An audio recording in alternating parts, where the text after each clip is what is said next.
Welcome back to the channel. As you can see, I'm back at home now, and since it's Christmas and the fight's over, we're on, not Bailey's because we're a bit tight than that, we're actually on, funnily enough, the Irish Cream. But having watched the fight back now, watched it back like 1.5 times, I just thought I'd give you my full breakdown now that all my adrenaline's worn off and I've had time to digest it and think about it. Let's start in fight week. Things are going pretty smooth. I'm always really comfortable in fight week. You know, I got there early. I got there on the Monday. As you'll see, I arrived by chopper as well, which was a nice touch from my sponsor, Luke Shaw at Voltec. And I was surprised to see Cully didn't get there while late Wednesday evening. I actually thought he was already there, but just in his hotel room. Which wouldn't surprise me, but we saw him arrive. I was in reception as they arrived, but late Wednesday night, which I thought a bit late. I know it's not too far, but yeah, he arrived then, and then we were straight into our obligations, the photos. We did a face-off Wednesday night, which we're all friendly. We were a couple of days away, so we was all relaxed and a bit laughing and joking. And then obviously Thursday, the press conference, and straight away at the press conference, we had a feeling that it was gonna be judging me, how I am now, off my last performance. You know, it's a natural thing to do. And my last fight against Staphylos Antonis, he made me work. You know, I won that fight by knockout in the 6th round.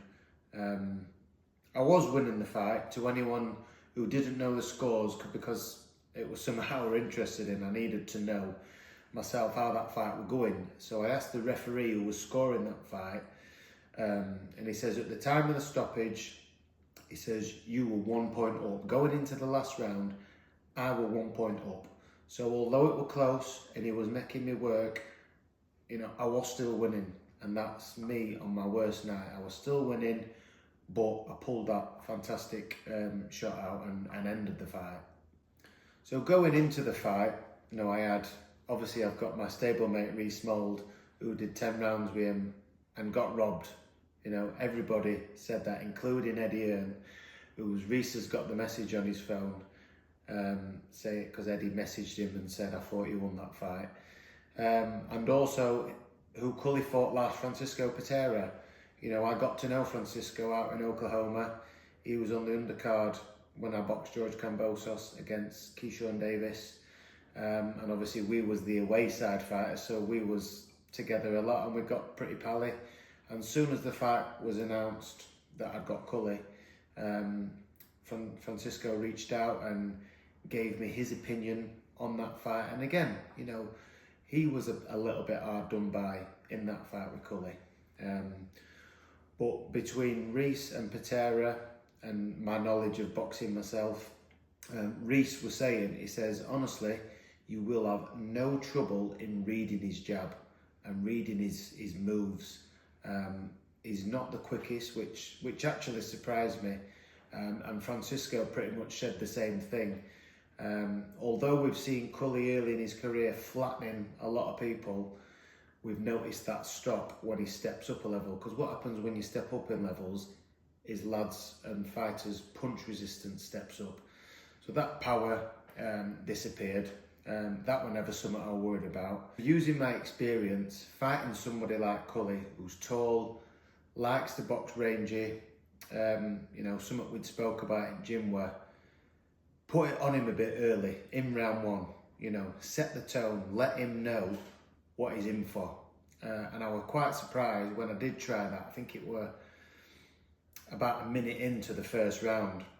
I put a bit of an attack on and I caught him and stiffened him straight up, you know, visibly wobbled him. And I was a bit surprised at that. Oh, half surprised that he wobbled, that he didn't see it coming, and I think that was the plan. Let him know early, you know, you're stepping up levels now.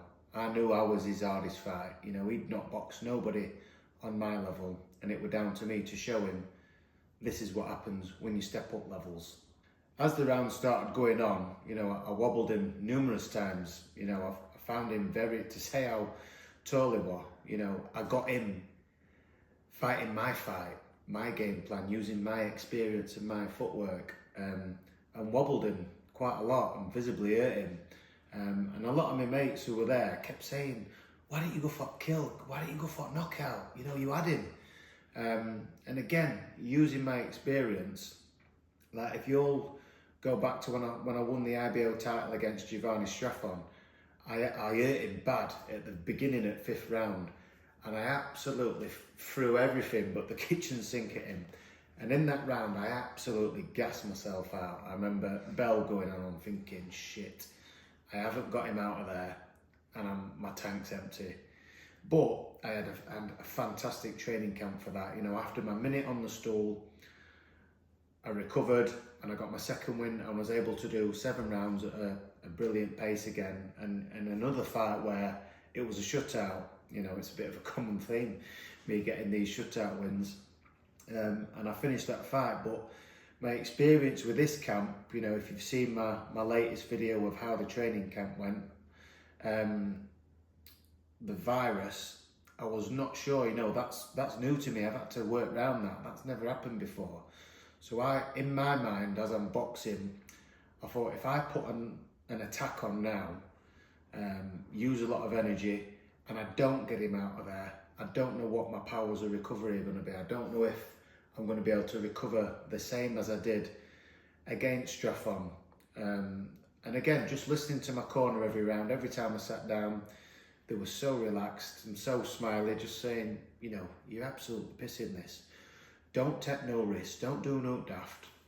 And as I've said time and time again in many interviews, I find it so easy, so natural to box and move like that. You know, my feet are brilliant, got a lot of faith in my footwork, and I was winning the fight.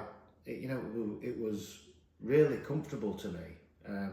I was actually surprised at how easy the fight was and how easy I was able to execute my game plan with little resistance back.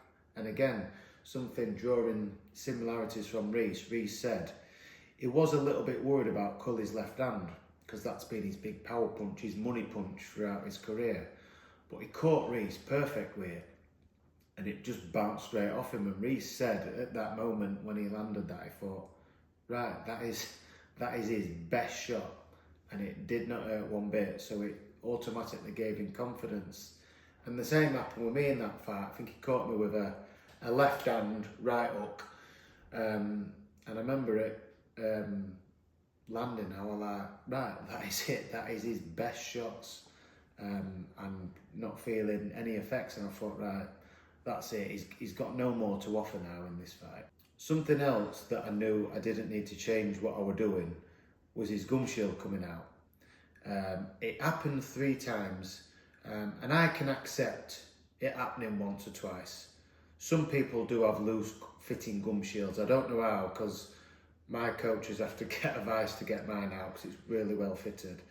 But he spat his out. Whether he spat it out, it happened accidentally, but it came out 3 times. And then I remember putting an attack on him, visibly hurting him, and I heard from his corner, Gary, spit your gum shield out. And I was like, come on, that's just, you know, it's not the right thing to say. And that, as soon as I heard that, I thought, you know, they're running out of ideas. They don't know how to deal with me. So I just need to keep cruising this. I'm cruising my way to victory here. So now that the fight's happened, I know a lot of people was interested in seeing it, and it's been talked about for a few years. You know, Gary's been on my tail for a few years. The fight nearly happened last year. Hopefully that puts it to bed. Anybody who thought we was close in levels, or Gary was levels above me, or I was ducking Gary, hopefully that performance, at me being 60%. 60% of the time, it works every time. You know, having that virus, you know, I wasn't my full 100% in there, especially my last performance against Staphyos. You know, people thought I were finished. People thought I got lucky with that knockout, but let me tell you, that lad, certainly it's a lot harder, and I got hit a lot harder then than I did Saturday night, and the fight was a lot more easier and comfortable on Saturday night than in September. I hope you enjoyed this. I'm going to go and have another Irish cream, and don't forget to like and subscribe, comment what you thought of the fight, tell me what your predictions were and if you got it right or if you got it wrong, and thanks for watching.